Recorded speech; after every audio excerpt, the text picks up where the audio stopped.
Nós somos a primeira igreja batista em Itapevi. Que a mensagem a seguir possa abençoar sua vida.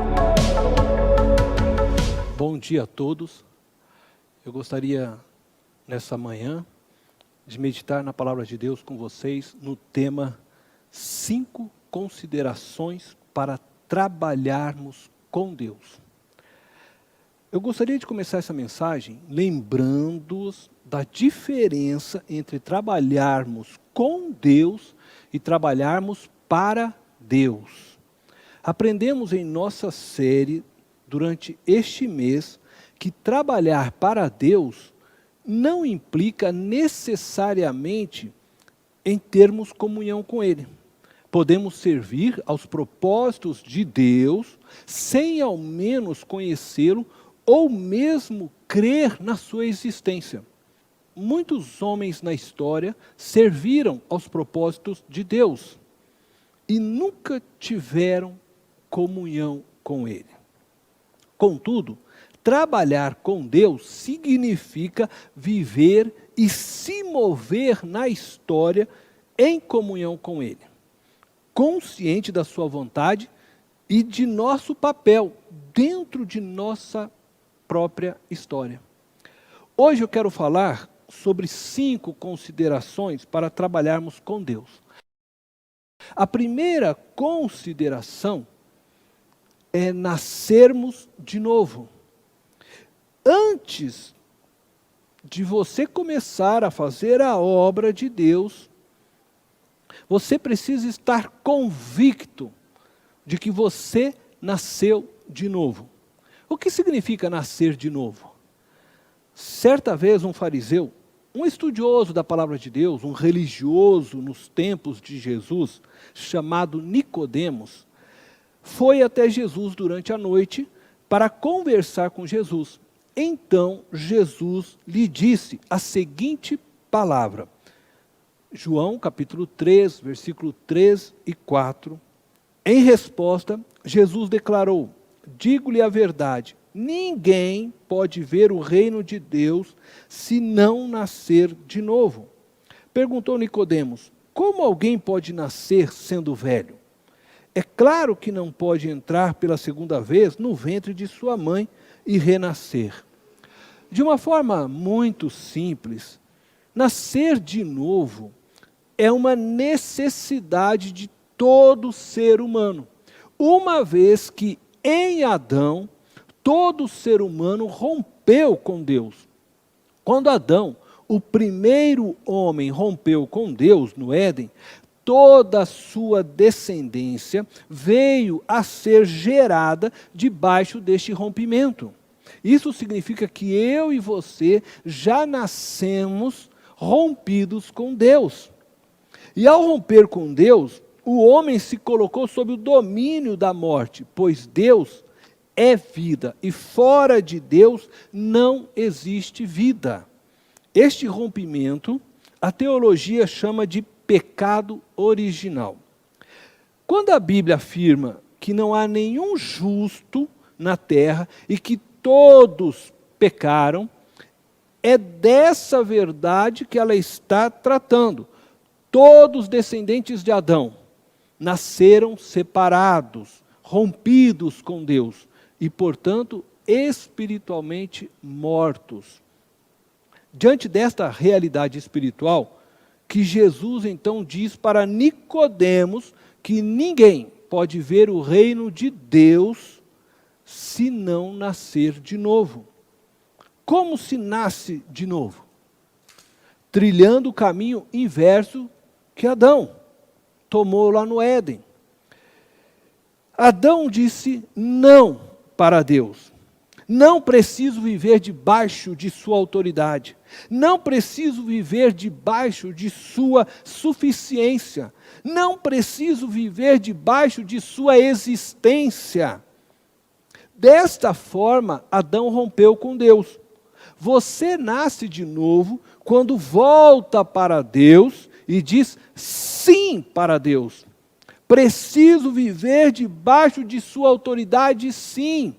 Preciso viver debaixo de sua suficiência, sim.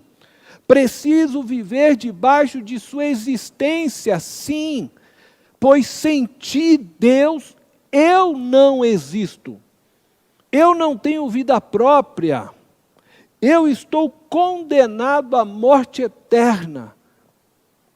A Bíblia chama a atitude de voltar para Deus e dizer sim para Deus de arrependimento. Portanto, você nasce de novo quando se arrepende de viver a vida debaixo da decisão de Adão. Somente aquele que diz sim para Deus pode viver em plena comunhão com Ele e trabalhar com Ele. A segunda consideração para trabalharmos com Deus é testemunharmos Cristo em nosso lar. Na carta que o apóstolo Paulo escreve aos irmãos de Éfeso, antes de iniciar sua sessão a respeito de cada papel no lar, ele diz as seguintes palavras em Efésios capítulo 5, verso 21. Sujeitem-se uns aos outros por temor a Cristo. É interessante, pois o apóstolo está preparando seus leitores para mergulhar em seus deveres dentro do lar. Paulo escreve orientações para os maridos, para as mulheres, esposas, pais, filhos, mas todas estas orientações estão debaixo desse princípio inicial: sujeitem-se uns aos outros. Embora dentro da estrutura familiar existam funções claras para cada membro da família, todas as funções devem funcionar debaixo deste princípio maior, de uma sujeição mútua. Entenda o que eu vou dizer. Os pais, em submissão aos filhos, devem educá-los nos conselhos do Senhor. Pois este é o dever deles, pais, para com os seus filhos. O marido, em submissão à sua esposa, deve amá-la e honrá-la, pois este é o seu dever para com ela. A esposa, em submissão ao seu marido, deve se submeter e respeitá-lo, pois esta é a sua função dentro do lar para com o seu marido. Os filhos, em submissão a seus pais, devem obedecê-los e honrá-los quando estes chegarem à terceira idade, pois este é o dever deles para com seus pais. Quando, em alguns destes papéis que você exerce dentro de seu lar, dentro de sua casa, você falha, você não está sendo então submisso àquele com quem você falhou. Não está exercendo a missão que Deus lhe confiou. Por exemplo, se você não ensina o seu filho nos conselhos de Deus, mas o ensina a partir da cultura deste mundo, do nosso tempo, você não está sendo submisso ao seu filho. E está falhando na tarefa que Deus delegou a você. Quando deixamos de nos submetermos uns aos outros no lar, deixamos de testemunhar Cristo dentro de nossas casas.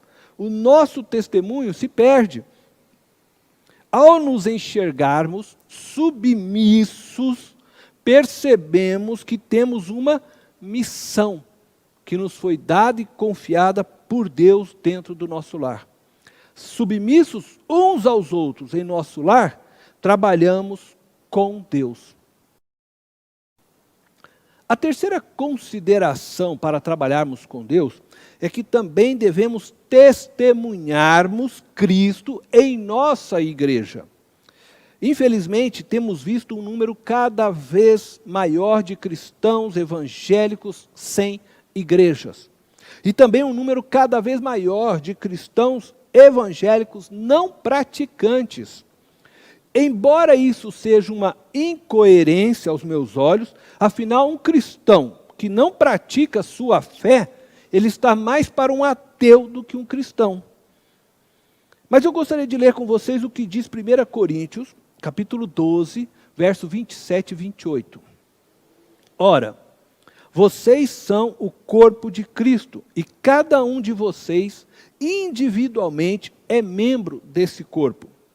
Assim, na igreja, Deus estabeleceu primeiramente apóstolos, em segundo lugar, profetas, em terceiro lugar, mestres, depois os que realizam milagres, os que têm dom de curar, os que têm dom de prestar ajuda, os que têm dons de administração e os que falam diversas línguas. Paulo, primeiramente, afirma que nós somos o corpo de Cristo. E, individualmente, cada um de nós, um membro desse corpo. Assim, Deus estabeleceu cada membro no seu lugar dentro da igreja. Paulo, nestes versos, faz uma analogia do corpo e igreja. Ambos, embora tenham muitos membros, seus membros pertencem a uma única unidade. Isto significa que eu e você pertencemos à mesma unidade.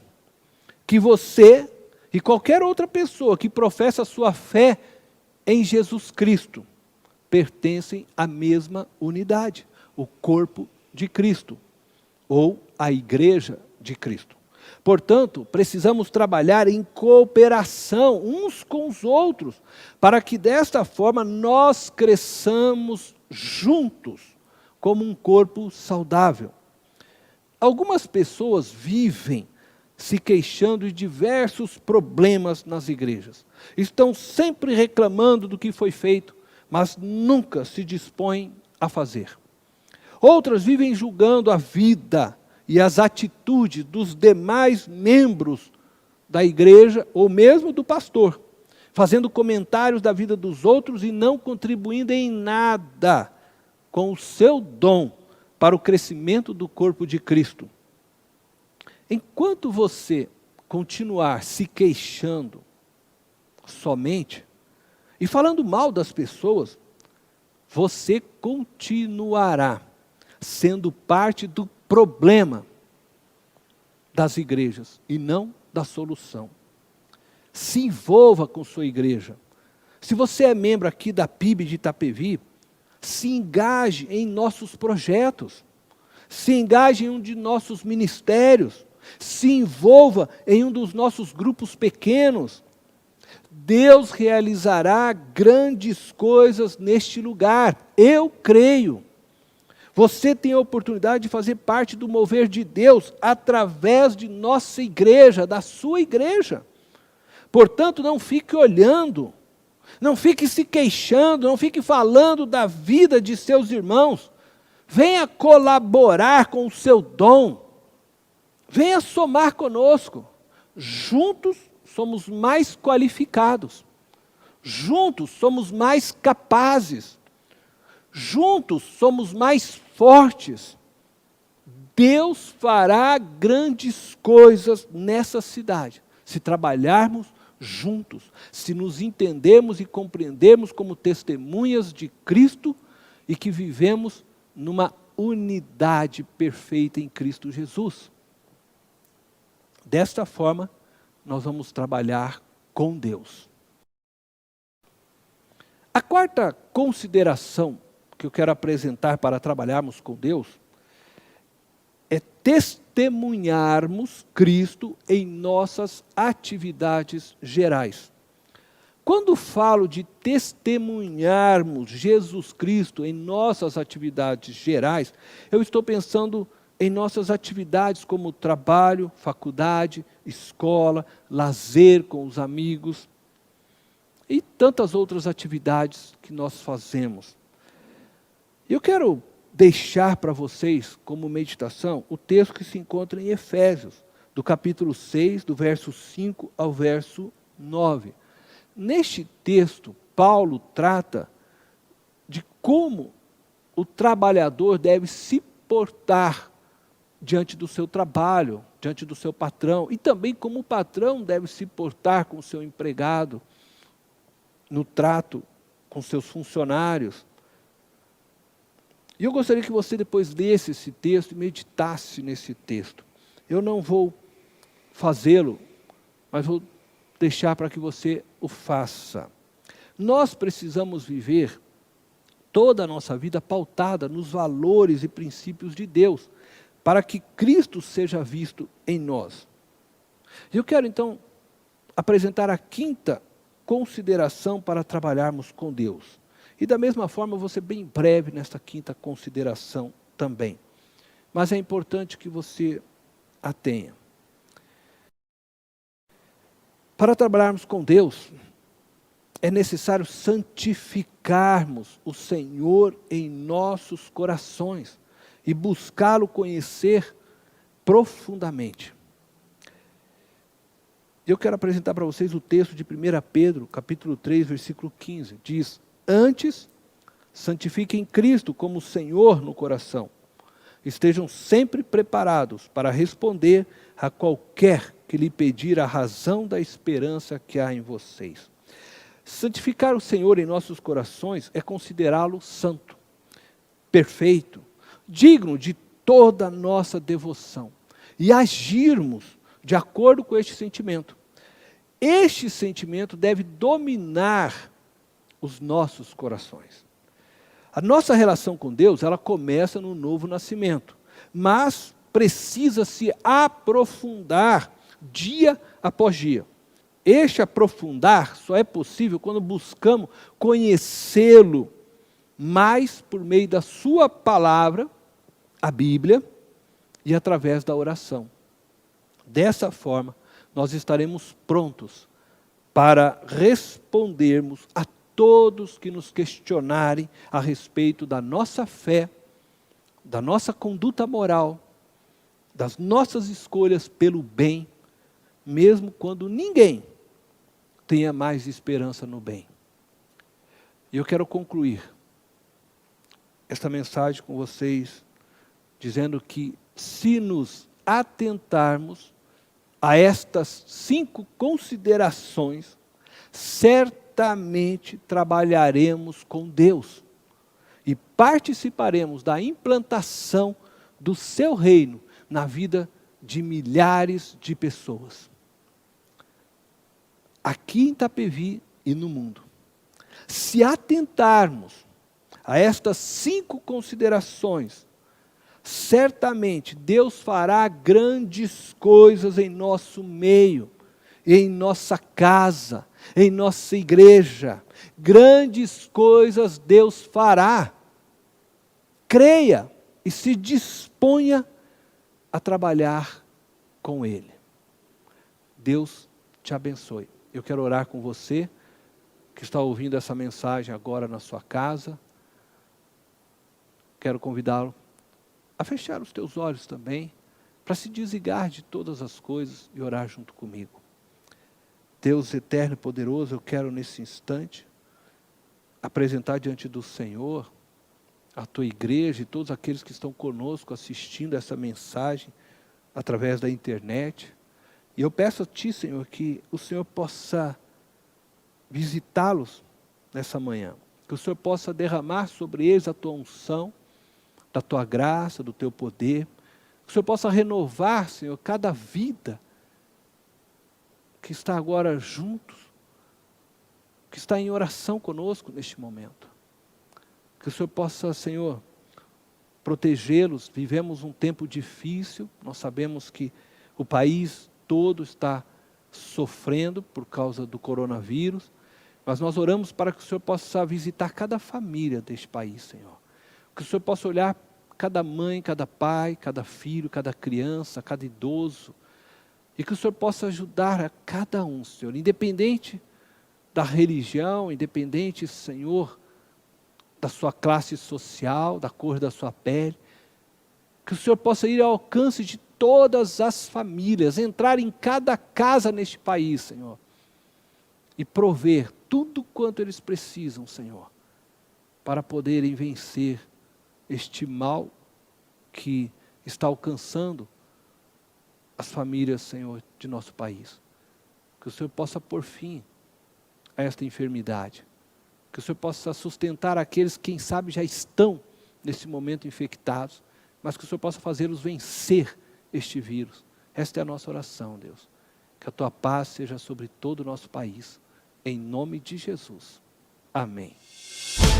Esta foi mais uma mensagem especial da Primeira Igreja Batista em Itapevi. Que Deus te abençoe.